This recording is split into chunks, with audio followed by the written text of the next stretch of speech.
গোলকগঞ্জৰ আগমনিত গ্ৰামোন্নয়ন মন্ত্ৰী ৰঞ্জিত কুমাৰ দাস সমষ্টিটোৰ পঞ্চায়ত প্ৰতিনিধিৰ সৈতে বৈঠক মন্ত্ৰী ৰঞ্জিত কুমাৰ দাসৰ 21খন গাঁও পঞ্চায়তৰ প্ৰতিনিধিৰ সৈতে আলোচনাত মিলিত হল ৰঞ্জিত দাস পঞ্চায়তৰ নানা সমস্যাক লৈ আলোচনাত বহিল মন্ত্ৰীগৰাকী কৰণীয় কাম সভাপতিৰ দায়িত্বৰ বিষয়েও বুজাই মন্ত্ৰীগৰাকীয়ে গোলকগঞ্জ আগমনিত PMAY ঘৰ লাভ কৰিছে বহু লোকে পঞ্চায়তসমূহত 97% কাম সম্পূৰ্ণ হোৱা বুলি মন্তব্য কৰিছে মন্ত্ৰীগৰাকীয়ে 10 জানুৱাৰীৰ ভিতৰত পুনৰ আৰম্ভ হ'ব উন্নয়নমূলক কাম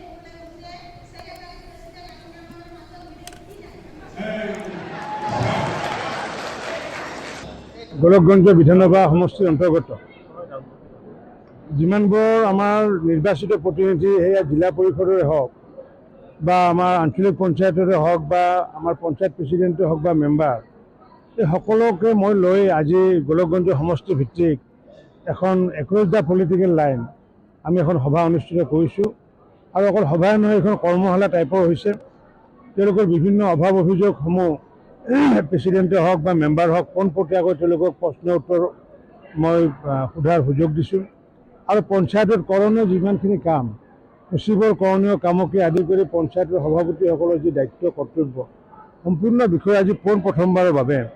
এনেকুৱাকৈ কোনো মন্ত্ৰীয়ে আগতে ভাৰতবৰ্ষত অসমতো হোৱা নাই ভাৰতবৰ্ষতো কোনো এনেকুৱাকৈ মন্ত্ৰীয়ে এনেকুৱাকৈ পোনপটীয়াকৈ এটা সমষ্টিৰ নিৰ্বাচিত প্ৰতিনিধি এটা সমষ্টি মানে দুটা ব্লক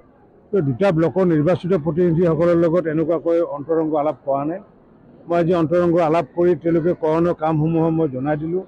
আৰু আগন্তুক দিনত আমাৰ যি কৰিবলগীয়া আছে সেই সন্দৰ্ভতো মই আজি জ্ঞাত হ'লোঁ আৰু খুব আজি ভাল লাগিলে মই জীৱনৰ প্ৰথমখন এনেকুৱাকৈ সমষ্টিভিত্তিক গোলকগঞ্জত এই সভাত উপস্থিত থাকি পেলাই মই নথৈ আনন্দিত হৈছোঁ আৰু নিশ্চিত ওপৰত মেম্বাৰসকলেও আনন্দিত হৈছে